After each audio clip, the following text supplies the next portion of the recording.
Welcome to Myers Metal Detectors, located in sunny Tampa, Florida, where we sell nothing but fun and adventures, treasure hunting gear, and anything you can imagine for metal detecting. Give us a call, 813-237-1939. Happy hunting and dig deeper.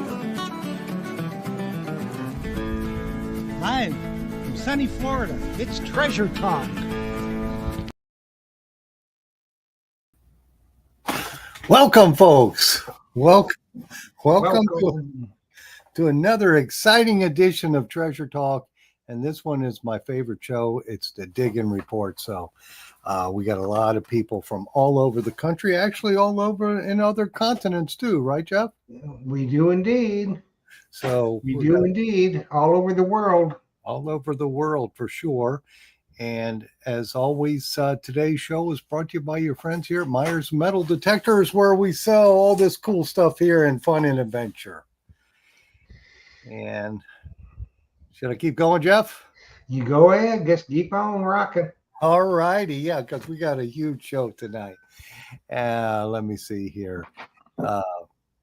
And also the views, thoughts, and opinions expressed here by the Treasure Talk guests and members belong solely to the guest and member, not necessarily to Phil Myers, Jocelyn Myers, Myers Metal Detectors, or Jeff Monin.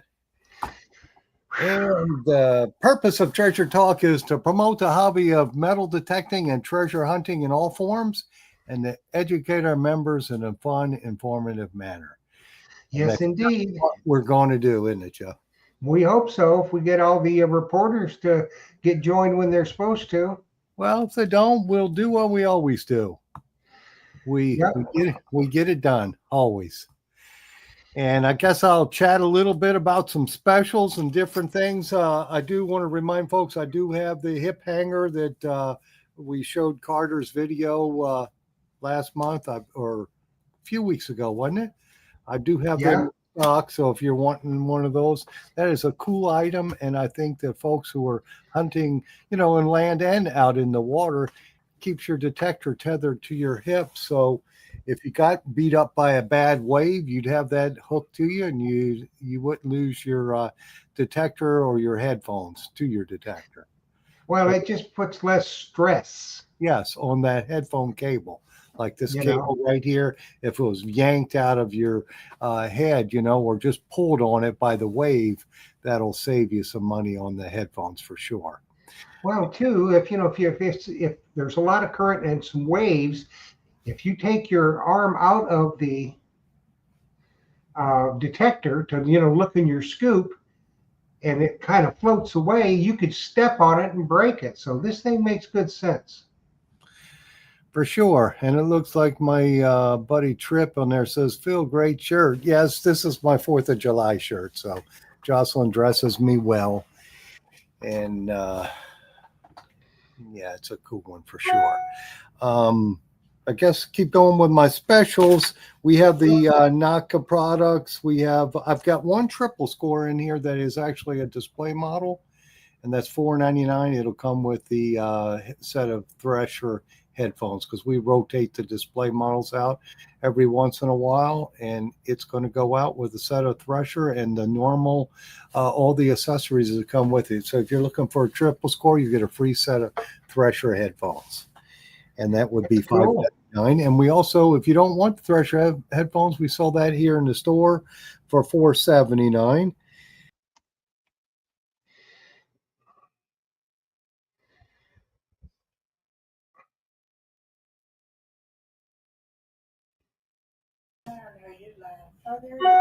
What happened? I don't know. Weird. Somebody pressed a button. No, not us. I was just sitting right here. I didn't touch anything, I swear. And it looks like BeepQuest. Yes, he's out there in Texas Hill Country, where all the flash flooding warnings and all the kids were flash flooded, I guess. That's a bad. That was a bad flood out there for sure. And our thoughts and prayers are for the folks out there. Yes, indeed.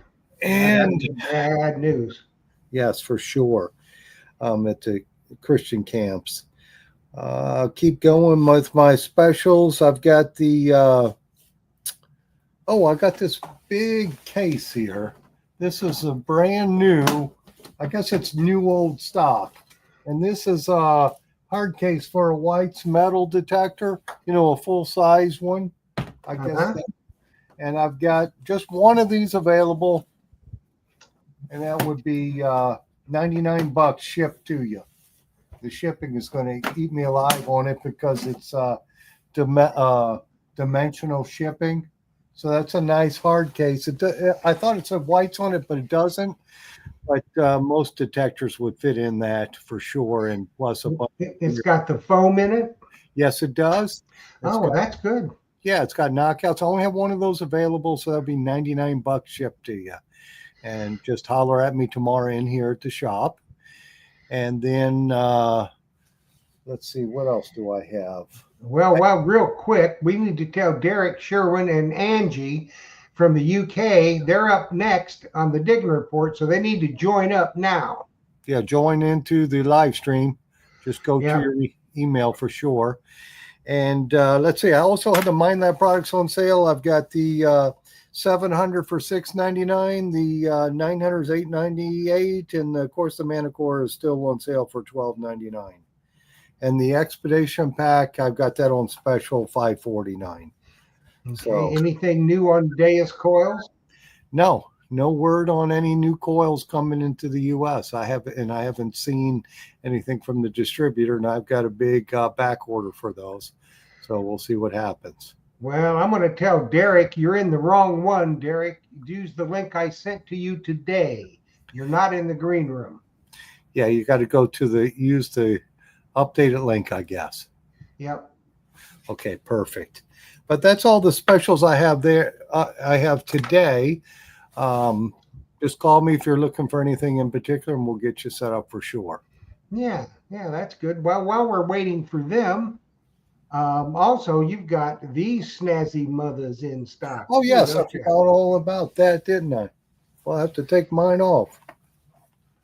Yes, so they can see that Gulf of America hat. I got that on my website too. Yeah.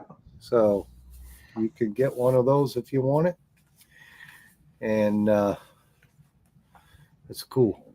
And that one is made, that's waterproof, and it's made by a Florida company. They designed it. It's actually guys use it for fishing and whatnot, outside sports. So I thought, boy, it'd be perfect for metal detecting too. It is, because I'm going to use it when I'm down there. It's lightweight. Yeah, it is lightweight. It's got breeze in the back, so and waterproof. So yeah, perfect. Yeah, perfect. We'll be parading in the Gulf of America. Yeah. So I think what we'll do is we'll just do a little switcheroo. The one that was going second will go first because they are in the green room. Perfect. And while we wait for the people from the UK, it's their first time, so we'll wait for them to get joined up correctly. And what we will do is we will go to the East Coast to the Delmarva report with Mr. Mark Paddock, and he's in the green room. So here we go. Good evening, sir. Hello, guys. Thank you for having me on tonight.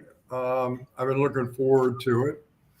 Phil, the lanyard on the scoop in the surf can at times be dangerous because I have eaten my headphones, I have eaten my scoop, I have rolled on the sand and said, oh my God, what am I doing? And most of the guys that are in our thread or our group that we have up here in Delmarva, we've all eaten it. It's like every third or fifth wave coming in when you're in the surf. So I just caution detectives that are out there. That's absolutely. All. Absolutely, but I'm different than you in the Gulf of Mexico. I want it, or the Gulf of America, I should say. Gulf of America, brother. The Gulf of America. That's what we want to hear. They changed the name on me, so when I'm in the water there, I try to go when it's not wavy. We don't like the waves like the East Coast, the Atlantic Coast. Well, we call this the big leagues anywhere north of Florida. Yeah, well, even Florida coming north, but. My Delmarva report covers Delaware, Maryland, and the north part of Virginia Beach. I did not have contact with Gig Master this weekend, 4th of July, just to kind of get a pick from him or from Doc Beeve. Many of our watchers know Doc from Virginia Beach and so forth. Water temperature has warmed up now comfortably. It's in the 71, 72 range. The problem has been the heat, which I think most of our viewers can relate to that. But on Delmarva in this mid-Atlantic region right now, the humidity is 90%. I have equipment at the house here that tells me what the humidity is. It's 90%. But we had a great 4th of July weekend. We had plenty of depositors all the way from Cape May, South Jersey, all the way to Virginia Beach. It just was a beautiful sunny weekend and so forth. Now, let's talk about the wind. Our winds have been varying between southwest, south, and southeast, but they have not been much above 10 to 12 knots. So you're not going to get a lot of erosion. And Phil, Scott from MD, one of my thread friends, Scott, said he got a titanium scoop from you with a carbon fiber handle. Yes. And he's only going to use it in Ocean City on the Delmarva Peninsula. He said he spent a lot of money on it, but it's light, and he's paying for it today because he was here this weekend searching the beach, and he said he's a little bit sore. Definitely. He didn't find any gold, but I do have some reports of some of our guys finding stuff. I wanted to touch a little bit quickly here on my manuscript that I've been working on for about 5 years. And I'm a big avid reader of all the treasure detecting magazines and the books and all that kind of stuff.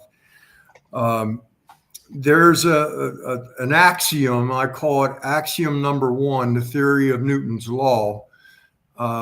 If you drop it, it's going to find its way back to the center of the earth. And the only way you're going to get to it is if it gets stuck somewhere in that strata of soft sand, heavy sand, shells, rocks, coquinos.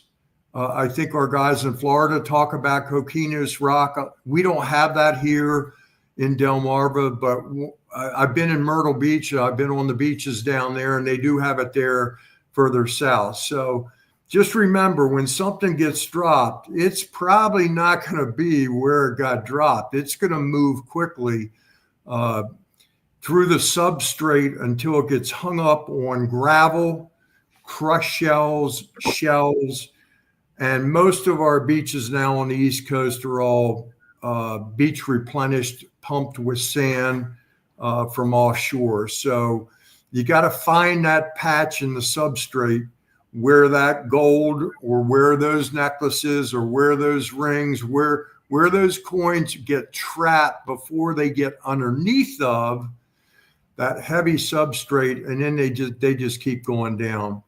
Definitely. And then the second axiom that many of the authors that I've read, including myself, believe in wholeheartedly is the erosion.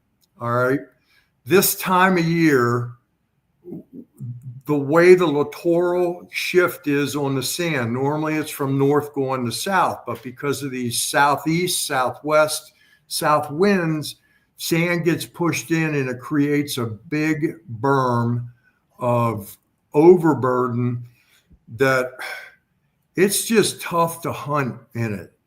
But there's so many people on the beaches now, and I've tried to pull some pictures up and try to attach them to this particular Zoom type website, and I can't show the pictures, but there's just millions of people on the beach right now in Delmarva, mid-Atlantic area. We are approaching a full moon. And let me look at my dates here. We're looking at a full moon on July the 10th.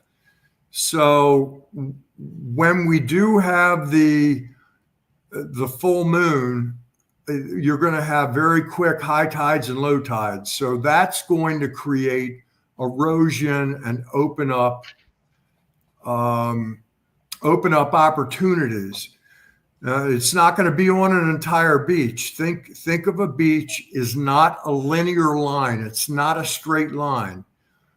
I'll speak specifically with the thousands of hours I've spent on Ocean City. We're 10 miles long, and there's 3 different direction beaches here in Ocean City, and it all depends on the wind. And my colleagues in our thread that we communicate with every day, they recognize it. I recognize it. And I just put this out for our listeners to think about the wind and the direction of the beach. It is not a straight line, and winds impact that completely. Now, one other thing I wanted to bring up, since I got about 3 minutes left in my post here, is a few years ago, a gentleman lost a ABC 300 ring, 300 for a 300 game. You can get a ring from formerly the American Bowling Congress. It's now called the U.S. Bowling Congress, but whatever. He lost it in the inlet, which was a southwest to northeast beach. And the conditions were not all that bad, but I got a tip off that he lost this ring. I went to look for it. And a couple of days later, one of the guys in our thread, Captain Tom Stevenson, CTS is what we call him, he happened to pick up a 300 ring. And when I went back and looked in my database of recording what I know when I can find it out, it had traveled approximately 13 blocks in 2 days. That is 8 tide changes. It moved and the wind was not blowing that hard. So when you get reports, not when you, but when our listeners get reports about things that are lost in the water, you got to look at the wind direction and you've got to think outside the box, especially if you're going to be in the wet sand and the water. Today, one of our thread guys, Steve Benny from Ocean City, he had a stellar day. He found 5 rings today, a bunch of quarters and a bunch of coins. Out of that 5 rings, 4 of them were junk, and 1 was a 925 Pandora silver ring. So, it's out there. It just takes the time and the commitment. Like Scott of MD, Scott is in our group probably hunting the hardest of all of us that are out there right now. But Steve had a 5-ring day, and I tilt my hat to Steve Benny in Ocean City, Maryland. 5 rings, no gold, but it's out there. You just got to keep looking. And the last thing I wanted to talk about was the full moon is coming up here in a few days. We're in hurricane season on the Atlantic coast, and we haven't had any real major storms yet, but they're coming. So I wish everybody good luck out there. Earn, work, hunt. Look me up on Facebook, Mark Paddock. I don't post a lot of, quote, detectoring stuff, but when you personal mail me or direct mail me and you're coming down to the Mid-Atlantic region, I will help you out as best I can in making your metal detecting trip enjoyable and finding things. And right now is the time of year to be here. Thank you, guys. I'm glad you had me on. All right. Thanks, Mark. Great job. Good job. And get out there and dig some gold for next month, will you? There you go. All righty. Okay. So we're having the change of things up here a little bit tonight. Our first presenters, it was their first time from England. Haven't figured out how to get on yet. So, well, Jeff, we can maybe, if we have to, just schedule them next time, and maybe we can bring them on. And yeah, we'll get them next time. That's all right. Everybody else is practice ready to go. Yes. So we're going to go to the legend himself. Everybody knows him. Everybody loves him. He's up in Minnesota in the North Country, where I can guarantee you it's not 95 degrees like it is here. So he's probably having to detect in a sweater. And the people up there probably they don't use scoops up there, Phil, they use snow shovels. Snow shovels.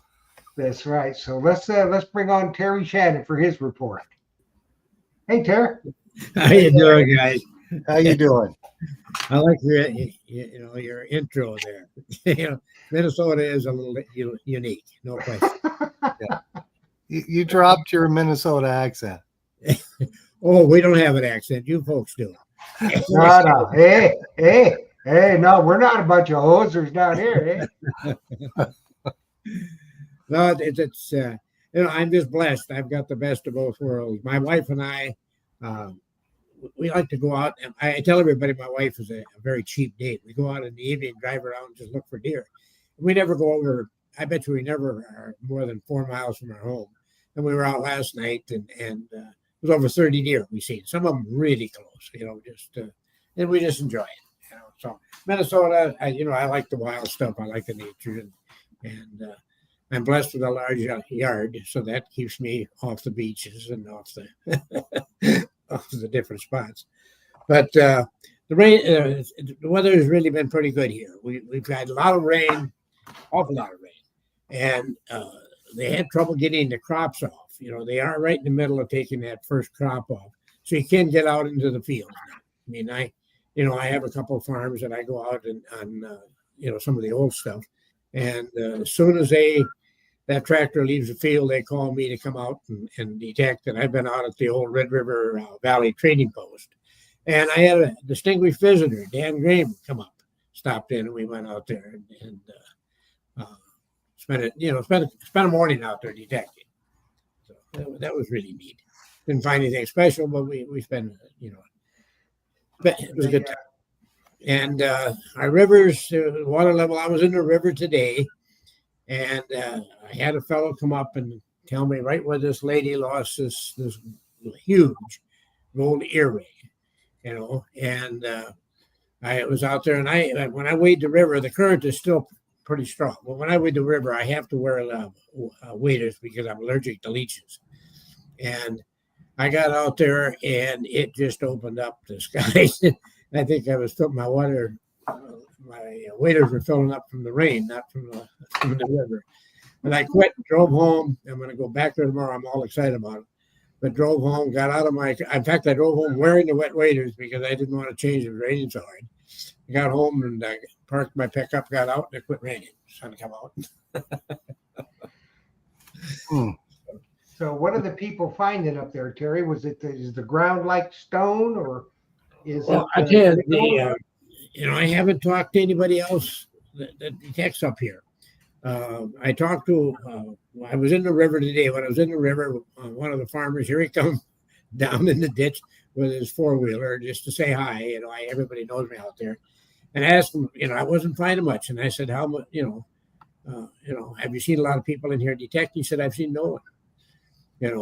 I think it's my third time. I've gotten 2 rings. I got a couple of crosses who are together. I got a real nice bracelet. And today I got it's a kind of a little tiny speaker. It's supposed to be waterproof. And I need a 4-year-old man. We need a speaker for our phone so we can listen to music. But it's been slow. But, I've got a clue. I'll be back there tomorrow. The lakes also, they're warmed up. Everybody's swimming, so you can actually wade out there without waders or a wetsuit or anything like that. And I've done that. And I've picked up pretty good coins. And like I said, I think I got 1 ring. But I haven't gone, out. I was wearing waders because it was still a little cold when I went out there. Very cool. Very cool. Now, I think one of our other presenters is due to come up there and hunt with you pretty soon, isn't he? Who's that? Fred? September? Fred.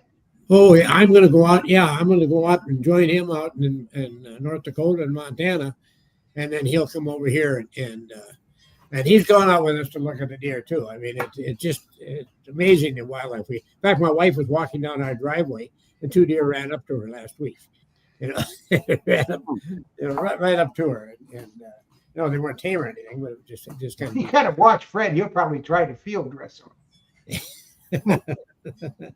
Fred and I make quite a team. I think we sure enjoyed each other. Yes, indeed. Well, we can't wait for you to get back down here, man. So one of the things that I wanted to talk about tonight is the advantage of joining a metal detecting club. We have a club up here.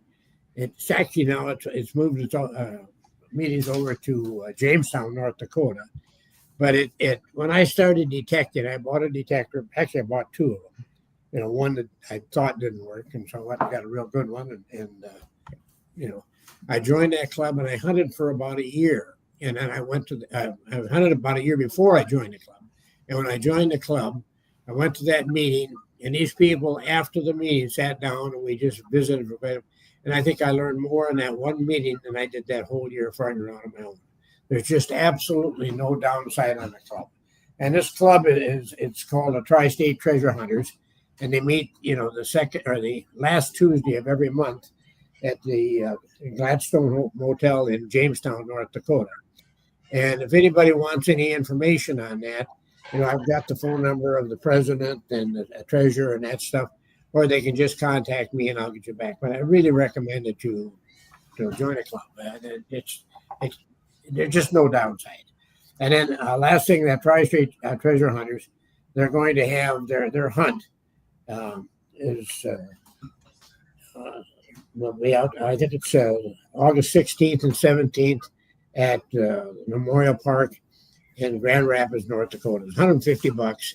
It's a 2-day hunt, and it's well worth the money. I've been there, Actually, I've been the speaker there almost every year. We'll be there this year. Yeah, and I'm a lifetime member. They gave me a lifetime membership. So Nice. it's really kind of neat. Well, you know what, Terry? When you get to be our age, they give you that kind of thing, thinking you ain't going to use it that long. That's true. That's what they tell me. So, Yeah. I'm 84, and I don't think people realize that the treasure out there is the exercise you get and the health, the good health that comes with the exercise and that stuff. They're just absolutely, it's just such a wonderful hobby. It really is. It is. it is indeed. It is indeed. And I've met so many neat people. It's just fun. In fact, my wife and I, we went up to the 4th of July celebration up on July 5th in Minnesota because it stormed on July 4th. And several people would stop by and visit. And that's just neat. It really is. Well, that is great. Great job, Terry. And make sure you tell Gene we said hello. And get out there and find some rings tomorrow, will you? Okay. Well, I got gold. I got it pointed right out to me, so I'm excited about it. I got one more thing, and before I end up at, and the weather's good and that stuff, but I talked about the ticks. Everybody I talked about here said the ticks are so bad this year. And last year I got bit by a tick, got Lyme disease. I had a couple of what they call mini strokes and, a lot of side effects and stuff like that. And they recommend a thing called Permathin, I think it is. Permathin. And anyway, I bought, it's the Sawyer's repellent, and it says 5% Permathin. I took my clothes out and laid them on my sidewalk and sprayed them down. That's a shirt, pants, socks, and shoes. And let it dry out. And then I put them on. And then I decided to mow my yard before I went detecting. And while I'm mowing my yard, I had a wood tick climbing up my leg. And I ended up with one on my body stuck. I panicked in that because I went through so much with that Lyme disease. And I went right to the hospital or to the emergency ward, and they just give you 2 pills. And they said it's very rare that you get Lyme disease twice because your body builds up an immunity. But am I wrong on this pemmican? Is there a stronger one out there? It says it's 5%. Is it? And I'm just kind of wondering if anybody's got any recommendations out there. I do not know. If anybody knows, please Yeah, put it in the let chat. us know. Yeah. Yeah, I've been using this religiously, and I not only had that one walking on my leg while I was mowing, I changed clothes, gonna hop in the shower. When I come back up, one is walking across the bedspread on our bed. So that just doesn't make me, it doesn't give me. Not a lot of confidence, but just keep, as long as you're vigilant, and you can spot them, I think you'll be all right. Well, I have so many wrinkles they can hide in those. Yeah, but they come up for air every now and again. Thanks, Terry. It's good to see you. Terry. Okay, And well, you talk to guys, you it's good to soon. talk to you. And All righty. thanks for having me on. Okay, so we are going to we're flipping around a little bit. Our young folks from the UK are joined now, and we're going to go to them for their report, and then we'll be going on to a really nice video we got from the two sisters. They're going to be here with their report, and it's going to be about Detect Michigan. So let's go to the UK and see what's shaking over there. Hello, folks. Hello. Hi, guys. Hi. Hello. Hi. Hi, guys. We made it at last. Hey, I like that picture in the back there. I can see it. Oh, yeah. Well, we Pride of place. pride of Phil. place. We thought that's too nice to sort of use as a towel or something. We'll stick it in the frame, stick it on the wall. That's really cool. That's great. Thank you. I can. Can I see just it say now. as I can well? see it. Yeah, now Can I can just see say as it. well, thank you very much for the well wishes you sent me when I was in hospital a couple of months ago. It was much appreciated that you were thinking of me. Thank you. All right. Well, we missed you. We want to make sure that you were here. So because I knew that you guys were going to come on and join the digging report, and a lot of people want to know what's going on in England. Yeah, what's So, happening over there? Let's talk about this real quick first, Derek. You sent me a picture, Yeah. and this is what everybody goes over there and searches for, I think, isn't it? Some of the things. Yeah. That's it. A hammered coin. Yeah. So tell us about those briefly, and then we'll go on with your digging report. Well, they're all Elizabethan hammered coins. We've got over there. We've got Elizabethan sixpence. We've got a groat, and we've got an Elizabethan penny there as well. I think the earliest one there is 1573. The latest is 1591, which is only more or less a couple of years or so after the Spanish Armada. So yeah, go right back to Elizabeth I. Yeah, that's right. Very good. They're Very silver, cool. right? They are silver. They are pure silver. Yes. Yeah. Cool. Oh, good. Very good. So when you pick them up and you think that the last person to touch them was 500 years ago. Yeah. Yeah. It's an amazing thought. It's an amazing feeling when you find one. Everybody wants hammered coins. Yes, indeed. When we were over there, we wanted hammered coins. Yeah. So what's everybody been finding over there? What are your conditions? We've had a lot of very dry weather just lately, so the ground has been very, very hard. Not easy to dig. I last went out a couple of weeks ago, and like I say, the ground was very, very hard. It wasn't easy, but there are still some finds coming up. One chap in Shropshire, which is literally just over the border from us, only about an hour or so away, found a Bronze Age bracelet, solid gold. Oh, nice. And Wow, So that's cool. something like 3,000 years old, something like that. So, very good. Yeah, that's So that'll very now nice. have to. So that'll have to now go off to the Portable Antiquities Scheme because it'll be declared as treasure. That's right. So it can take quite a while to go through the process. Yeah, that's right. Yeah, yeah. The standard procedure here. Yeah. It's also in the Well- same county where the largest gold nugget ever found on English soil was found as well. 64.8 grams, about the size of a tennis ball. And actually, there was a chap who he was using a faulty metal detector. The metal detector wasn't even working properly. And up until then, he'd only been finding tent pegs. And then all of a sudden, he got this fantastic signal, bang, gold nugget. Well, that's So that's literally on the doorstep from where we live. So he says, "Hey, don't tell me my detector's not working." A nugget for sure. Yeah, So- we got a gold nugget. Yeah, Ricky's got a question or comment about clubs. Are you guys in a metal detecting club in England? Yes, Yes, we are. We Yeah, are, we're yes. on it. We're in a local club. Yeah. How many We are. members do you have? It's about 56, I think, at the last count. Honestly, it seems to be growing all the time as well because the sport is getting more and more popular now. So yeah, it's that's about average. That's about average. Yeah, I think like Terry was saying, there's just such a tremendous benefit in being in a metal detecting club. So yeah, Absolutely. It's had a bit of an increase. About 10 years ago, there was a documentary comedy done on the BBC, and it was called The Detectorists. I don't know whether you can get it on Netflix. Oh yeah, or not. we've seen it. Have you seen? Have you seen Yeah. with Mackenzie Three. Crook? Yeah, three. And once that was shown, that sort of increased, highlighted the hobby, and there's been a lot more people take metal detecting up since that was shown. Yeah, I like when he finds the ring pulls. We call them, Yes. we call Oh, them that happens all the pull time. tabs. We call them pull tabs, but you guys call them ring pulls. Ring pull, Ring that's right. pulls, And yeah. horseshoes and all sorts of Yeah. things. In fact, there's been a detectorist that had only been detecting for 2 months. He took up the hobby after watching the show, and he found a Civil War coin hoard, just over 1,000 coins from the 1640s, and that has just been sold at auction for £63,000.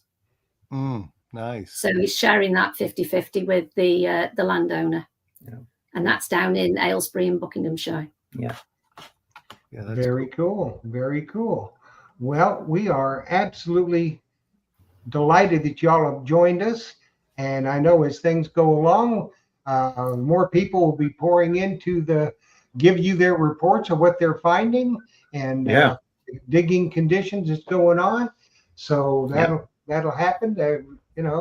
Next month is that's August already, isn't it, Phil? That's right. Yes. Yes. Yeah. Woo! We're getting close to harvest now, so soon the crops will be coming in. The fields will be getting, a little bit more accessible now. So Well, yeah. hopefully a little bit more rain, so the ground's not quite as hard, easier to dig. Yeah, that's what I'm saying. There's quite a bit of difference between hunting in the UK and hunting in the United States because, they do a lot of field hunting here, but the majority of it is done in the fields over there. Yeah. And if the crops are in, they just, you got to be real careful. So we're looking forward to August. Yeah. Yeah.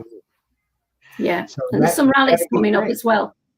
Yep. There's a lot of rallies coming up too. So we have a major charity rally coming up in September, and beginning of October in Wiltshire. Oh, that'll So be quite good. looking forward to that. Prime Roman get to County it. as well, because it's near to Bath, which is a very big Roman city.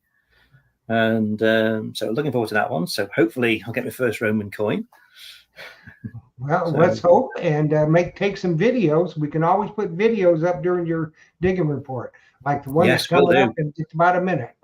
So Will do. make some videos and get them to me. We'll get them up. And thanks, guys, for your report. It was great, and we look Thank forward to seeing you in August. Well, we look forward to seeing you Absolutely. next week, but seeing you on the report in August. Great. Cheers. Cheers. See you later. Thanks very much. Take care. Thanks. Thanks, guys. Bye. Yeah, that was interesting. That was It was, interesting. for sure. And, Hammer coins. Nice. Yeah, it's going to get some good reporting. Now we're going to move on to the two sisters. We'll get them up here, and we're going to show a video. Everybody knows Karen. She's been on the Digging Report before, but her sister Michelle is going to join us tonight, and she is a big part of the Two Sisters metal detecting. And they were at Detect Michigan, and we tasked them with interviewing people and finding out what everybody at Detect Michigan, what they were digging and the digging conditions in their area, and they delivered big time. So let's bring on the two sisters, and then we'll run their video of Detect Michigan. So let's bring on, here is Karen, Hi. and here's Here's Michelle. Hi. Hi, Michelle. Hi. Thanks for having me. Well, you're a part of the deal now. You can't get away. Nope. There you go. We sucked her in, Jeff. That's right. We got her. We got you. So we pretty much we own you now. So just, So you guys went to Detect Michigan. I know. Yes. You had a series of great videos up on your YouTube channel. And you've Yeah. got their YouTube channel, haven't you, Philip? Yes. So And why don't you tell us, since it's your first time on, tell the folks what detectors you're using real quick. I swing a triple score from Legend. No, And it's from Nota. She's I'm, kind of new I'm still. sorry. I said the wrong thing. It's okay. Yeah, and it is. I'm kind of new to it. That's why I'm not all familiar with it. I was swinging a Hazel Oak before that, and my sister is upgrading me. So, And Karen, you're using Legend. Legend. Okay, sweet. the Legend, yes, indeed. Awesome. So let's go look at a video. yes. And here we go. If you guys need to chime in, just go ahead on. Okay. Here we go. I'm Karen. And I'm Michelle. And we're two sisters metal detecting. And we find treasures in the most unusual places. Karen's got this new drone on her channel, which is really cool.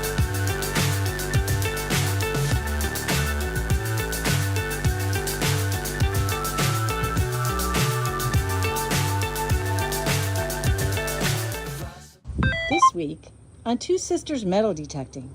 Hi, I'm Karen from Two Sisters Metal Detecting, and I'm interviewing Ray Wroblewski. Hi, Ray. Hey, how are you? I'm good. We're here at Detect Michigan, and we're going to ask Ray about the digging conditions in his area. So, Ray, where are you from? So I'm from the Metro Detroit area, specifically a little city called St. Clair Shores. So I'm about 15 minutes outside of Detroit. Okay, and what type of detecting do you do? Mostly field, parks? What do you do? So I do it all, but my most favorite is going just back in the woods, not knowing where I'm going. I especially like going to back to the woods because where my area is at, we have a lot of parks, and it's Metro Detroit area, so we got a lot of like garbage in the ground, tons of garbage. So when you find like a nice wooded area where people haven't gone and been able to, like, you know, throw their trash on the ground, it's nice because, you know, your signal, you get less signals and more quality signals. So I just like getting lost in the back of the woods, not only just finding stuff metal detecting, but also just like finding nature, finding mushrooms, finding rocks, finding skulls, bones, you know, just, it's all about just getting away from, you know, the city for myself and just getting back to the woods, just getting lost. And what is your primary detector you swing? So, wow, right now I'm swinging a Mind Lab Manicore. All right, and what is your best recent find? My best recent find, okay, that's a good one. So, recently I was in North Carolina. I was searching one of the beaches, and I came across it looked like a washed up plank from a ship. It was, because I could find, I saw the big old spikes in it. So I was like super interested. So I was starting to detect over there, and maybe about 8 feet off that plank, I got this pretty mid-tone signal, and I wasn't getting many signals. So I figured it had to be, you know, maybe some kind of jewelry, especially a ring. So it was mid-tone. I was hoping gold. So I'm digging, and that thing was deep. It was probably maybe about 10 inches deep. And at the bottom of my sand scoop, I look at it, and I see a ring, a nice ring. Actually, I saw 2 rings. It was put together with a hair tie, a black hair tie, and there's 2 rings put together. And the first thing I saw was a huge rock on it. I'm talking, this thing was carats. But I'm looking at it, I'm like, whoa! It was silver or white gold. It wasn't like your regular gold. That's what my first initial thought. So, you know, I got back my scoop. You know, all the dirt falls out of the scoop. I'm looking at it, I'm like, oh my goodness, look what I just found. I pull it out. And for it to be tied together, and I figured it was gonna be like you know, I thought it was gonna be genuine. I thought it was gonna be a real ring. But come to find out, I'm looking at it, and it, you know, it was kind of pitted, kind of tarnishing. I'm like, this is not gold. But it was a good dupe. You know, it was a good dupe. It wasn't real. I got tested. Really good quality bling. Yeah. And you know, it was a heartbreaker, but still, it's still that initial thrill that you get when finding that stuff. So, what detector did you find it with? It was with the Equinox 900, actually. And do you remember what mode you were running it in? I think it was all metal. I was on just all metal mode? Yeah, I think I was on beach. You know, I was on the beach, so and I wasn't getting many signals. So do you remember what your VDI was? Whew, that's a good question. I would say, was it like? Because our viewers want to know if they're going on that beach, what to look for. Right. You know, the funny thing is, I really don't look at my VDIs. I go for tone first, and then I look at the VDI. So I don't really even memorize my VDI. I'm listening for like the hard, repeatable signals. Nice solid tones. Yes. So especially if I'm on the beach or in the back of the woods, whatever tone it is, if it's repeatable, I'm not really looking at the VDI. I'm gonna dig it. I'm Karen from Two Sisters Metal Detecting, and today we are interviewing Becky Dedman. And Becky, tell us what kind of metal detecting you do. I basically had started in my own backyard, which is where I found the most fun things, but I like to do beaches and schools, parks. I go everywhere. And where are you located? I'm in mid-Michigan. Mid-Michigan? Yeah. Okay, and what are the current digging conditions in mid-Michigan right now? Are you doing woodlands? Are you doing parks? Mainly parks right now. Parks? Do you do like tot lots and stuff too? Do what? I'm sorry. A tot lot? I'm sorry, that might be an Illinoisism. I think it is. It's what is a that? children's playground that has wood chips underneath Oh, it. okay. No, I have not. And some of our schools are like that, but they don't let you do that, of course, when they're in school, but school just let out, so it's fair game. Okay, and what detector do you swing? I have a Garrett Ace 300. Okay, so you're doing mainly parks and stuff. Do you find that digging to be easy? Is it dry, wet right now? Right. Well, after last night, it's very wet, but before then, it was very dry, very hard ground. So I had to get some new shovels so that I could actually penetrate the ground to get any of the prizes. So wonderful. Okay, so and what is your best recent find? I would have to say a cap gun. You found old. It probably has to be from the 30s, 40s. Is an old cap how gun with a really exciting. intricate design on them. They're How fun. exciting! How exciting! I'm Karen from Two Sisters Metal Detecting, and today we've got a lady detectorist to interview. Say your Carol. name. My name is Carol. This is Carol, and Carol, where are you from? I'm from the Tri-Cities. Michigan Bay area? City, yeah. Mhm, She's up from in Michigan, mid-Michigan, there. right? Yes, mid-Michigan. And what kind of detector do you swing? I use a Simplex Plus. Wonderful. That's a Nocta. Anyhow, tell us what the conditions are like in your area. Are you still able to go in the woods and detect, or do you do parks? What type of detecting do you do? My friend and I, we do parks, and there's a lot of schools that are closed down permanently, and we go through there and find not a lot of old coins, but some silver. And we do the tot lots and then like Veterans Park and the big out there. And there's a couple of places we go that are on the creek, and we kind of find broken bottles. We're looking for bottles. You bottle hunter too? Yeah. Yeah. We like all that. treasures of all kinds. Yeah, yeah. Okay, and what is your best recent find that you've had? I found a part to a 1940s Plymouth, and the best I could get described by the site, the guys on the site, they thought it was a horn cap for the middle of the steering wheel. And I found it in a park up by the About how deep bathrooms. was it? About 4 inches. About 4 inches, and Yep. you found it was your Simplex? Yep. And do you remember what the VDI was on it? No, I don't. I thought I was digging like a nickel. Like, so I do maybe remember that. 20s? So yeah, 20, 25. Yeah. Wonderful. And I was like, what is that? You know? How surprising to find Yeah, in a car park. in a park Yeah. up by where they have the dinners and stuff, you know. All right. Well, But- thank you so much Well, for your thank you for interview, having me. Carol. Hi, I'm Karen from Two Sisters Metal Detecting, and today we're interviewing Donna Bacon. And where are you from, Donna? Grand Rapids. So she's from Central Michigan. What type of detector do you swing, Donna? Equinox 600 by Mine Lab. And what type of detecting do you generally do?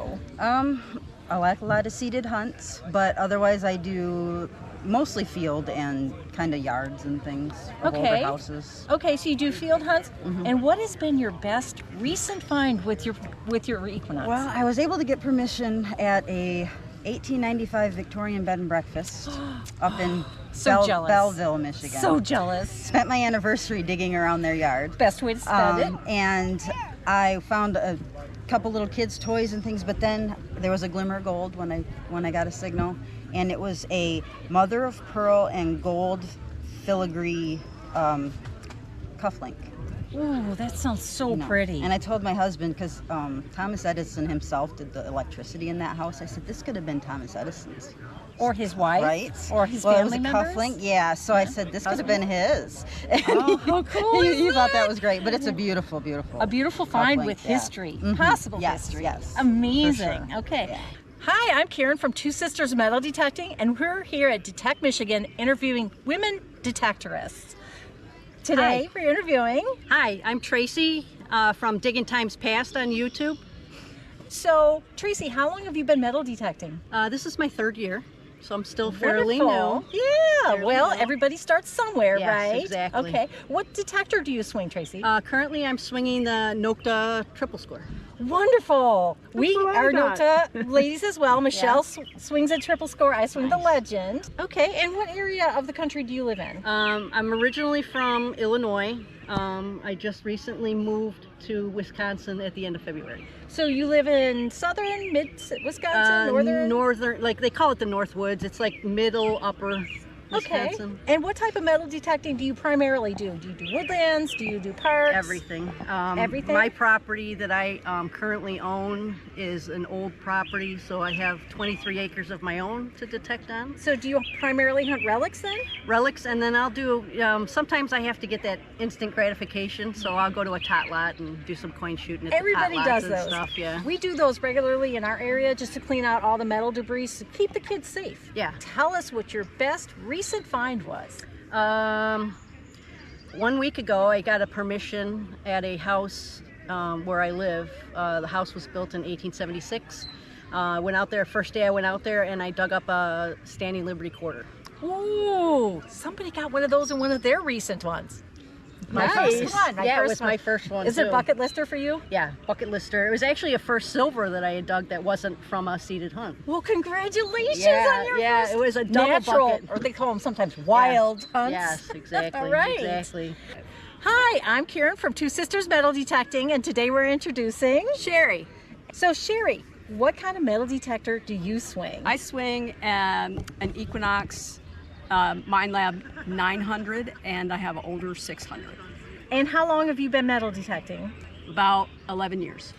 Wonderful. And Yeah. where do you live, Mary? I live in Southwest Michigan. Southwest Michigan. And where do you primarily hunt? Do you hunt woods? Do you hunt parks? Mostly parks. Mostly yeah. parks. And Yeah. do you do some tot lots too? A little bit, but I try to stay out of the mulch because it's destructive to the grass prevention they're trying to do there. Okay, okay. Yeah. And what is your best recent find? Well, that's easy because I just took a trip to England this April, and I found a gold coin that was bucket lister. That was minted in 45 BC.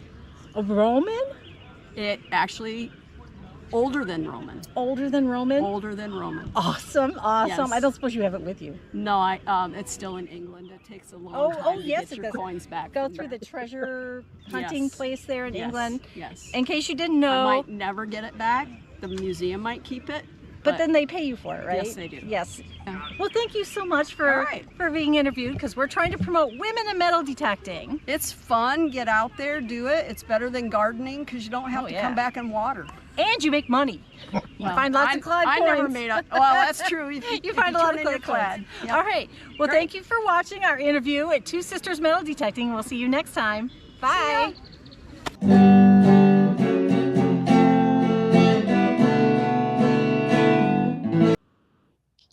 Outstanding. Michelle, you did great camera work, girl. You should be on the other end next time. She's amazing. Amazing at camera work. She's very intuitive. She gets all the like good to be shots. behind the camera. Yeah, you need to. Karen needs direction anyway, doesn't she? I sure do. Sometimes. Now ask Michelle who got the best stuff at Detect Michigan. Who found the most stuff? Michelle. I think that's still you. No, Michelle did. She found the big silver. Yeah, I did. I found a 1964 quarter, Nice. and that's kind of Very cool. Yeah, Yeah. that's my first big silver that I found. Karen found a copper. They had some, was it float copper or something, or that they put it in a bag and buried it, so you knew what you were getting when you got it. So that was a really good experience going to Detect Michigan. Oh, and got my first Roman. Yeah, yeah, and I When got it it on film. Yes, it was so small. It was like half the size of a dime. It was teeny, teeny, tiny. Yeah. Well, that's very good. You guys did great. That was a Absolutely fantastic. And we're looking forward to next month. You got to top it now in August. So We'll see. We'll see. get out there and get her done. Thanks, guys. You did absolutely fantastically. Thank you. And You're welcome. we will see you in August for your digging report. Okay. See All you righty. then. Thank you. Thanks, guys. Bye. Bye. Oh, I'm still. Okie, there you go. All righty. We got a little bit behind, folks, but that's okay because we have got our digging report from Oregon with Dirt Clod Metal Detecting, and she is at a wedding, so she videotaped her report and is coming up right now. So here is Patty from Dirt Clod Metal Detecting with her Pacific Northwest report. Everybody, I am Patty of Dirt Clod Metal Detecting on YouTube and Facebook, and I am coming to you from North Central Oregon, and I'm going to give you a report today of Oregon, Washington, and Idaho area, Pacific Northwest. So first of all, the Oregon Treasure Trail Society is having their annual picnic and memorial hunt this July 13th, 9 to 5 at Rooster Rock State Park in the beautiful Columbia River Gorge. I would love to get to go to the annual meeting sometime. I don't think I'm going to get to go this year because we're very busy, but sometime I'd like to do that. I've never been to a group hunt before. And basically they're just having a picnic and a seated hunt and some games and stuff like that. And there's some things for the kids there. So it sounded like fun and a chance to meet some people, but I'm not going this year. Hopefully next year or sometime in the near future. This month, the weather has been pretty good, but there's been a big mixture from cooler weather, especially on the west side of the Cascade Mountains, where there was a lot of low clouds and fog and stuff like that earlier this month. Here on the east side of the Cascades, it's pretty much always sunny and dry. And now, the past couple of weeks, it's been hot, and right now it's pretty pleasant, warm weather. We're supposed to be getting some afternoon thunderstorms. Hopefully it won't hit our area because we're getting some roofing done on our house right now. Brand new roof. But anyways, a lot of people have been getting out to metal detect, a lot of park hunting. I saw some beach hunting, and people are finding some silver and other things like that. Yeah, so mostly what I've been seeing is a lot of park hunting. Now, I actually went to a park and did some hunting with another YouTuber. His name is Walt, and he is Walter Lee Detecting on YouTube. But he lives on the other side of the mountains, but he comes to my area to visit his family, and this is where he grew up. So we ended up meeting each other on Facebook or YouTube, one of those. And so we metal detected in the city park in the Dalles a few weeks ago on like one of the hottest days of the month. So we didn't last too long, but we probably talked about as long as we hunted. I didn't find much, a few coins and some trash, but it was fun finally getting to meet him. And actually he also hunts with Paystreak, which is somebody probably some of you have watched on YouTube, and he's over in the west side of the Cascades in the Willamette Valley.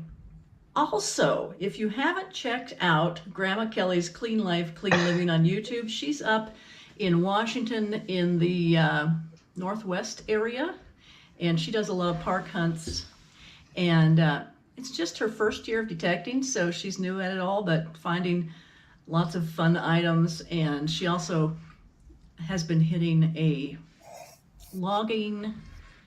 an old ghost town kind of logging camp place that she finds some interesting stuff at. Plus she does magnet fishing. So that's some interesting things I like watching as well. But that is about it for this report this month. And I hope you guys are all doing well. Hopefully I will get out to go hunting. I've only been out a couple times this month because of everything I've been working on. But here at the ranch, I just went out about 40 yards from the house down to an old orchard and found some just some strange items for the orchard. But yeah, I mostly hunt here at our ranch that was established in the 1870s. So I'm always wondering if I'll find something cool here, but there's a lot of iron and things you have to go through to get to the good stuff. So far, I haven't found any silver. Only a few wheat pennies, but still looking. By the way, I'm sporting my Myers metal detecting shirt today and my Excalibur Shovels hat. Both I won on Treasure Talk. Thanks, everybody over at Treasure Talk. You guys are awesome. See you next time. Nice. Nice, Jeff. Yes, indeed. She was sporting the goods. Yes, she was. Hey, I wanted to comment on the previous video.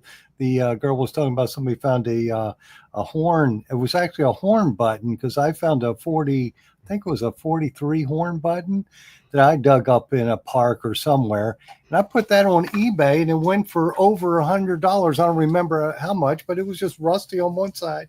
And the front was just a cool find. You just never know what somebody counts as treasure. You know, it was just that is true. That is very true. Everybody counts as treasure the coveted towel and the T-shirts, and soon the Gulf of America treasure hunter hat. Yes, that's cool, isn't it? Yes, it is. So let's move on to our Treasure Coast report. Yes, it's with fabulous Fred Banke. So there we go. Fred. Pull him up for sure. Hey, Fred. Hey, everybody. Hey, Fred.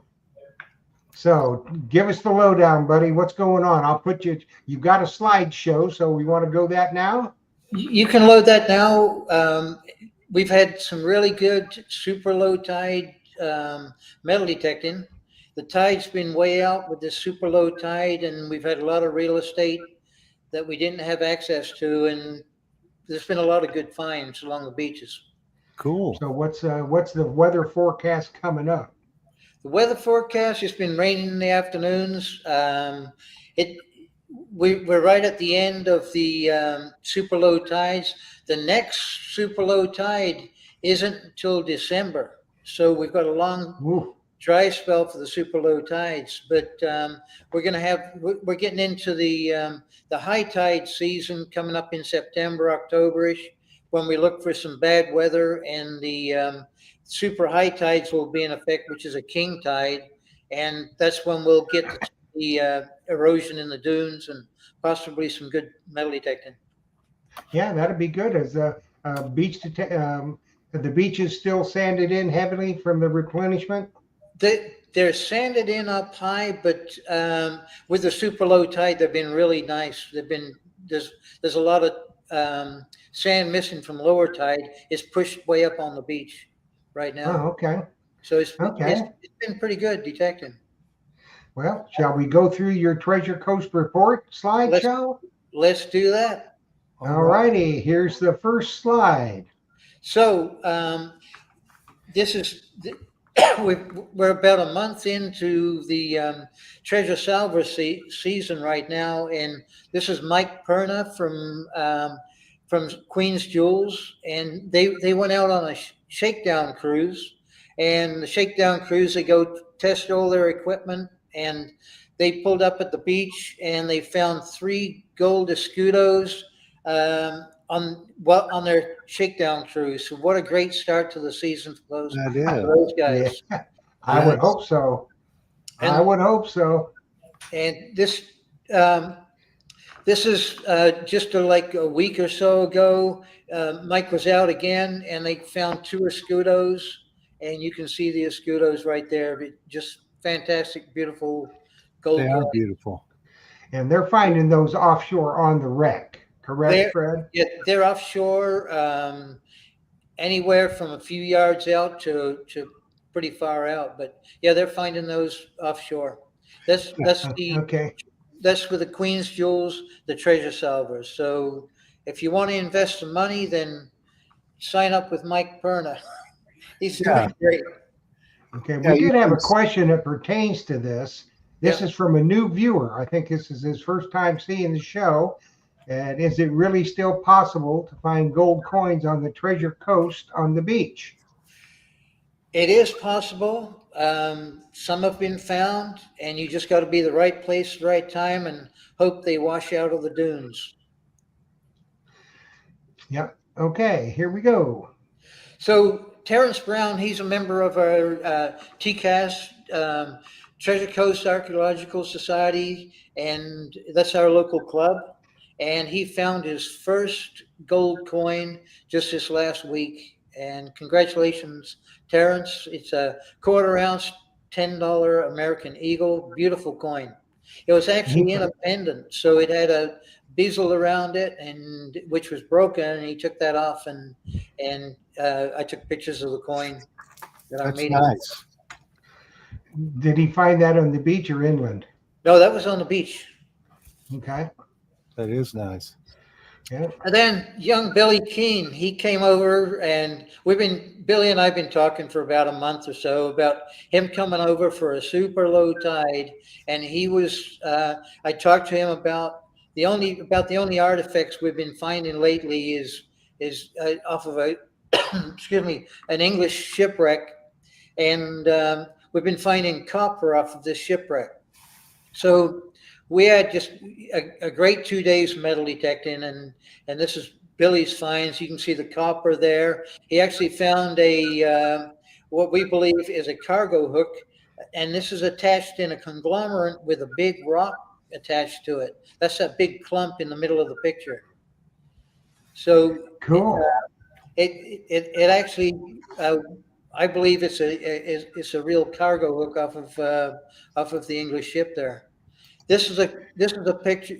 You can see this is a picture of his copper that he found, and a lot of it is copper sheathing off the bottom of the ship, and then there's some thinner pieces off of other items. And he did find one piece with some writing on it. And congratulations, Billy! We had a great 2 days detecting, and it was a lot of fun. And he got to take home some neat finds right there.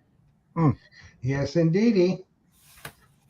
And what's this one, Fred? Okay, this is Billy's finds again, and the one on the right is the cargo hook in the conglomerate, and the one on the left is actually a buckle that he found. So you can see the partial buckle showing in with copper wrapped around it. Okay, cool. Not sure whether that's a belt buckle, shoe buckle, or what kind of buckle, but it's a very old copper buckle. Well, that's cool. And then these are some of my finds for the weekend. Some of the copper that I found, copper sheathing and different pieces of copper. And this is quite the story right here. So Billy and I were out metal detecting. Excuse me. And the first day I found the picture on the right, you can see the bracelet, and it's a 24-karat gold-plated bracelet. And I found the first half the first day, the second half the second day. So I was able to find both halves of this bracelet with the clasp, attachment clasp, and everything. So that was pretty cool find right there. To be able to go to the same beach and find both pieces was pretty incredible. And I found that earring along in a different location on the beach. Very cool. Also, I found a square nail. You can see the one on the left, that's a pretty larger square nail. And the one on the right was really neat. I found that when I was with Billy, and it's actually two small square nails attached to each other in a conglomerate there. And I'm going to soak those in vinegar and separate them and clean them up. And I'll probably show them to you later on what they turned out like. Very cool.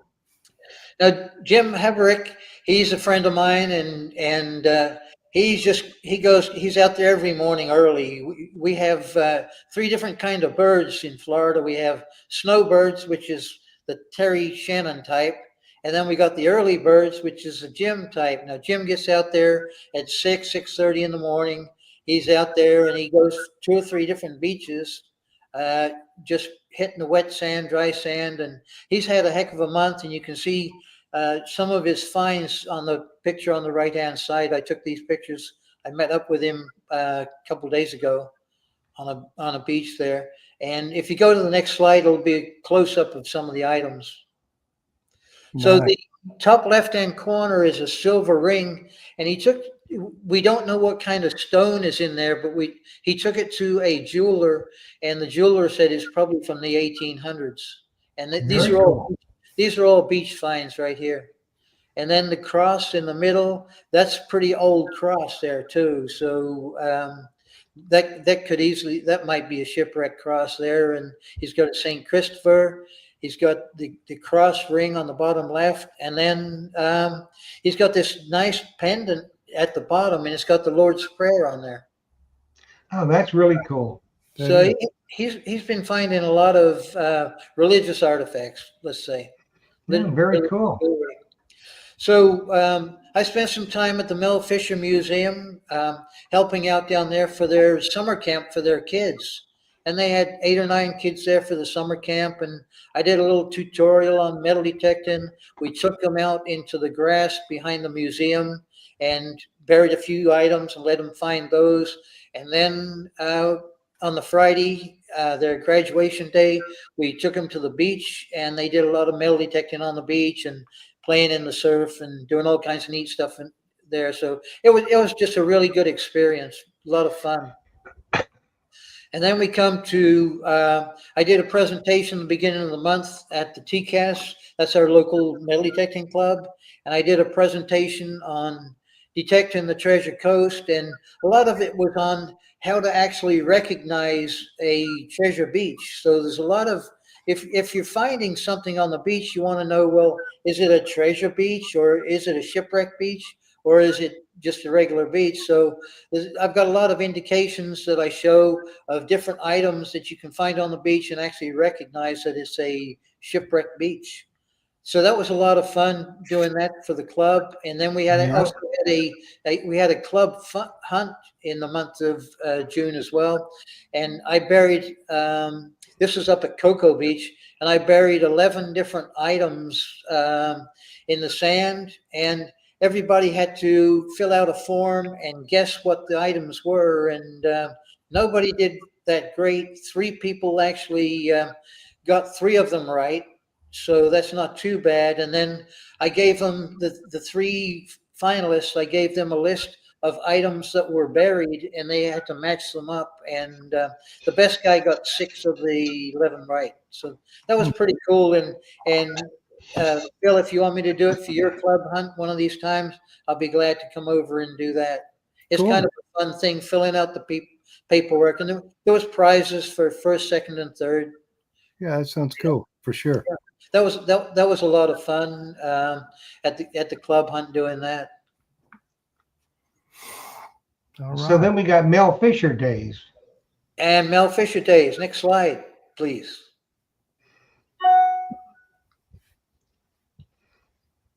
Well, Mel Fisher Days. This is coming up the 18th, 19th, and 20th of July, and this is going to be a lot of fun. The first day of Mel Fisher Days is Friday, and they're going to have a beer tasting, a rum tasting at the museum, and while you're at the museum, there's going to be a pirate contest, a pirate costume contest, and they have that every year, and that's usually a lot of fun. And then after the pirate costume contest, there's going to be a scavenger hunt where it's about 5 different locations, 5 different bar restaurants that the crowd will go to, and they pick up a jewel at each one, and then they have to answer a question. There we go. They've got to answer a question at each bar, and if they get it correct, it's about Mel Fisher and the 1715 fleet. If you go back to the other slide, please, Jeff. Okay. Quit screwing around. There we go. So So they get given a jewel at each place, and then they turn them in, and there's going to be 5 finalists selected, and that goes over through Saturday. So Saturday they have a treasure salvers roundtable, which starts at 10 o'clock in the morning, and it's going to be fantastic. Some of our good friends, Sid and KT, is going to be there. John Brandon's going to be there, and a few other treasure salvers. And they're going to be just answering questions and discussing treasure salvering right on the Treasure Coast there. Then later on, there's going to be a cornhole contest at the Tiki Bar with a live auction, and then live music, and then presentations, special presentations. And then, of course, they're going to have the winner of the scavenger hunt in those presentations. That's going to be a lot of fun, where they open a treasure chest. They get a key to open a treasure chest and see what's inside of that. And it's usually good stuff. On Sunday, there's going to be Meet the Authors. There's going to be a lot of treasure salver authors, really good treasure salver authors. Again, KT and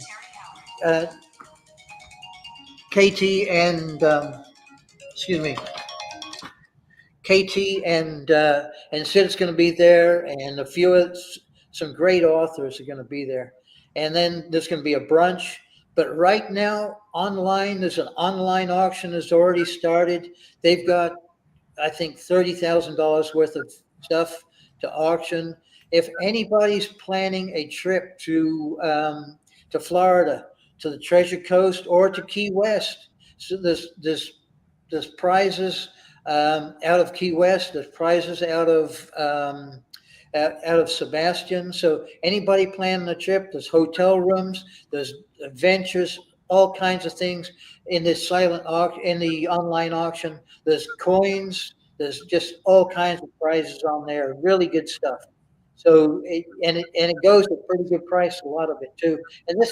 And this is for charity too. So it's for 2 different charities. One charity here in Sebastian, the Michael App charity, and there's another auction down in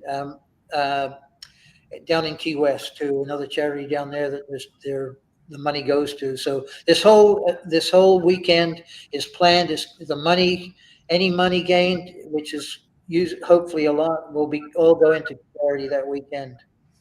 Is there if they want to go to the online auction and bid on something, how do they go about that? Yeah, you go to Mel Fisher. I think it's Mel Fisher auction, online auction, or it's either Mel Fisher or Mel Fisher Days auction. Okay. And this brings it to this here slide. Yeah, this is now Mark was talking about wetsuits and dry suits, what they wear up in the Northeast there for the really cold weather. And my biggest problem down here, I talked about it last month, was a guy in his birthday suit. And I didn't appreciate that too much anyway. But now they say a bitchin' sailor is a happy sailor, so I'm going to bitch about this. And this guy's bringing Speedos into the country and wearing Speedos on the beach. Some people should not be wearing Speedos. So it's been disgusting seeing some of those. I don't know if you get them on the West Coast, but here on the East Coast here, we get people coming in from Europe wearing the Speedos, and it's ugly and offensive. So I'm going to see if I can contact Homeland Security and see if we can ban Speedos, either that or send a B-2 bomber to the Speedo factory or something and get rid of those. That's right. That's it. That's it. Any questions? And there should be none. Okay. Fred, great job, my friend. Yes. I will see you in about a week or so. Yes, sir, you will. We'll be neck deep in the Gulf of America treasure hunting. And we'll see if we can raise the level. Yeah, we will. I mean, we hope to. That's an inside joke, folks. We'll tell you about it sometime. Fred, I'll see you soon, buddy. Thanks, All Fred. right, Great man. job. Good talking to everybody. Have a great month metal detecting. All right. Thank you, See Fred. later. Okay, we are moving right along here with our last our last team of reporters from the West Coast and members of the WSAS Metal Detecting Club. And here is Big Ricky. There's Big Rick and Big Billy Keene. So, hey guys, what's shaking? What's happening? You tell me. Welcome, guys. You're giving the report. Welcome. Well, I'll tell you what I'd like to do. I'd like to start out real quick and thank Fred. You guys just saw my finds I had over there when I was over there for the weekend with him. And he's a very gracious man. He is so kind and so much fun to hang around with. And he put me on some pretty good finds. And I'm very, very, very thankful for that. I can't thank him enough, even though I have multiple times. And it was just an all-around great time. I'll tell you, though, we hunt the water over here. And they're basically doing the beach. Good Lord, do we do some walking? I mean, you just and Fred, he's out in front of me. Of course, I'm slow, so he's out in front of me. And, I stop and dig a target and I look up and I'm like, good Lord, the man is moving. And, but it was a great time. It was a wonderful time. He treated me with just total respect and I had a great time. I can't speak highly enough of Mr. Fred, that's for sure. Well, Billy, he's got to move. Remember, he hunts with Terry. Yeah, that's true. And that is true. Terry don't have to worry about anything getting on him at the beach, even the sunshine. He's going too fast. Yeah. So, what's the conditions down there, fellas? Well, I'll tell you, for me personally, starting to find, I mean, it's definitely becoming uncovered in places. Now, I don't know with this little storm we've just had. We've had a lot of rain here. Basically the last 4 or 5 days, and the wind has shifted onshore. Not sure if it's going to pull out or bring in, but I found a few places that are really, really uncovered. I mean, literally you're digging and you're pulling up half a clamshells and rocks and everything else, and was finding a lot of bullet casings and sinkers, which are the things, not so much the bullet casing, but the sinkers, you're looking for that heavy stuff, and was able to pull some rings out too. So yeah, it's definitely gotten better. For sure, but it seems like everything seems to be a little bit further out. Usually you can go anywhere from ankle deep to chest deep, and if you hit a good low tide, you're able to get out a little bit further. I'm 6'4", so it's a little bit easier for me. And Rick also, he's a tall man, and we're able to get out there, and Phil knows a little bit further, and that's where I'm starting to find most of my stuff out. Believe it or not, shoulder depth. And it becomes difficult to dig, yeah, exactly. It gets difficult to dig. Dude. Yes, sir. It gets difficult to dig because you can't really get a lot of weight on your scoop and everything else, but it seems to be paying off. I've done quite well lately at multiple beaches, and I am seeing what some of the local guys are finding some good stuff. So it's there, and we're doing good. So it's definitely positive. The bottom is hard. The bottom is hard as concrete. Yes. That's better than you're jumping up and down. You're jumping up and down on your scoop, trying to get that big Wilcox scoop into the end of the bottom, and it's not biting. I mean, it's not biting at all. So you sit there and bounce up and down on that thing for a couple of minutes, and you pull up the scoop, and you've got a couple of cups of material in there. And it's like, holy crap, we got a long way to go before we get this target up. Yeah. So. Have we been finding any fossils down there in the Peace River? They're done. With all the water we've had, unless some backwater locations where some small tributaries might be, but the main river is pretty much undiggable at this point unless you're diving. But yeah, that's all pretty much done for this season right now. But we were hunting. Billy and myself and Bill Lehman, Thomas Walsh, and a gentleman I met the other day named Carl. It's the first time I had met Carl. Super guy. We were all hunting a particular stretch of beach over the St. Pete area, and we were all striking out. We dug bullet casings. We dug sinkers. I mean, I probably had a pound or so of lead in my pouch already. And all of a sudden, after being out in the water about 5 hours, 4 hours, it was about noontime, and I popped a ring, and it was junk. I mean, it wasn't a precious ring, but still, it was a ring. And I mean, 10 minutes later, Billy, about 10 or 15 feet from me, popped one. Again, another junker, but still. And then Thomas Walsh, Thomas was one of the smaller gentlemen of us, and he'd been in a bathtub all day or in a washing machine all day. The current was pulling you one way, the waves were pushing you another way. He was grousing and grumbling and complaining, and then boom, he popped the only 14 karat gold ring amongst us, and it turned out to be a Russian ring, 14 karat gold with a little amethyst stone in it, and it was a beautiful little piece. So he found that and he said, "That's it, fellas, I'm done. See you later." Sometimes you got to quit while you're ahead. Exactly. So, he took his marbles and went home. Yeah. So what's the forecast going to be? I'm going to be there in about a week. If anybody's coming down there, what can they look forward to? Well, I mean, like I said, a lot of the beaches, in my opinion, are starting to open up. The one that Rick's talking about, where we're at, like he said, I'm 6'4", 295, and I'm jumping up and down on my scoop to get it to go in. So that's preem conditions right there. You really want that because yes, it's harder digging, but generally everything was fairly shallow, 1 or 2 scoops down, and you were pretty much pulling it out. So yeah, it's just been really starting to pick up good, and we've been really, again, not just me, but all the guys I see, the Thomas Strelkas and all that, who get to go out every day and do it, and they've been doing well. Everybody knows Tom. He's a super guy, and he's done very well. And yeah, but as far as the conditions, if we can get them, the winds back going offshore, that definitely helps. When we did hunt Saturday, the water was really dirty. You couldn't see your scoop. You couldn't see your coil. That always makes it a little bit more challenging, but it's been really good, and the water had been very clear. Fort DeSoto's been very nice as far as the water being really clear and calm, and so it's been pretty good up and down everywhere. It's not many times have I been shut out where I'm not at least bringing a ring or 2 home. The goal is always 3. That's always my goal, is 3 rings, and the chains, I've actually found like 5 or 6 chains this year, which is highly unusual. But 3 silvers,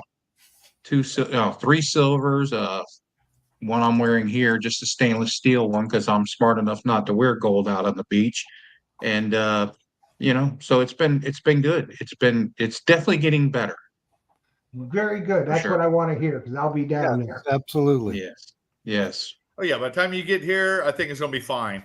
That'll give a chance for us to get back into our typical summertime pattern, which is east winds in the morning.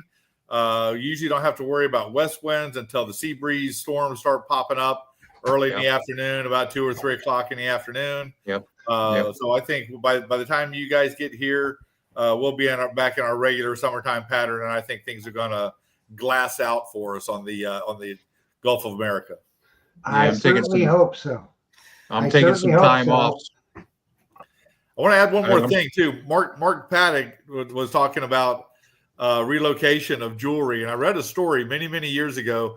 It might have been in the Eastern Western Treasure magazine, where a guy found a class ring that had been lost 50 years prior. Where he found it and where the guy lost it was 50 miles difference. Oh, that's crazy. The guy says, "I swear," he said, "I was swimming at this beach. I felt the ring come off my hand." And he said, "We looked and looked and looked and looked and could not find it. And then when it was found 50 years later and returned, that ring had moved south 50 miles from where the guy had actually lost it." That's crazy. So that is crazy. Strange things. Well, guys, awesome report for sure. That's right. You guys did great, and I will see you all soon. So yes, looking forward to that, Jeff. I can't wait. Yep. Pray for good weather, guys. Yes, sir. We'll do it. And now, check this out now, Rick and Billy, while you're here. Doubloon Lagoon just said that the bottom in Naples, which is where we're going to be in September for our Treasure Tales outing, the bottom is becoming hard, and they're starting to give up the gold. So nice. It depends on where you're going down there. The last time I was in Naples, down at Loudermilk Park, it was way sanded in. Did better at the pier. It was still a little sanded in, so we'll see. We're going to be close to Vanderbilt Beach, where the Ritz-Carlton is. Hopefully it'll be open. It's been under renourishment and closed, so we'll see what we see. But we're going to be out there just going after it. So we will see you guys next week. Yes, Sounds sir. good. See you guys. Thanks, guys. Appreciate it. All right. Take it easy, fellas. Dig them up. Later. See ya. Bye. Yes, sir. All righty, Phil, you got anything to close out with? I just want to say thanks to all the members. Thank you, Jocelyn. Thank you to all the people in the Digging Report. Thank you, Jeff. And thank you to all the members of the Treasure Talk Facebook and YouTube channel. And also, if you have any questions on metal detectors, holler at me tomorrow. I got to get out of here because I got to go to one more store before I get home. So, all right, we'll see you later then. Thanks, everybody. Next week, you tune in because Butch Holcomb from American Digger Magazine will be here with his editor, Debbie Schiffer Blades, and we're going to be talking about everything that's going on in the world of American Digger, and they are taking some trips to England, so we'll talk about that. You never know. You might get there, and rest assured, we're adding probably at least 2 to 3 more reporters for the Digging Report, so different areas, we're filling it out. So we'll see you next week. Same bat channel, same bat time, 7 p.m. Eastern Standard Time. And always remember, if Phil doesn't have it in stock, you don't need it. And you definitely need a Gulf of America Treasure Hunter hat. yes, for sure. Take care. See you, Jeff. Thanks for watching, and see you later. Have a good one.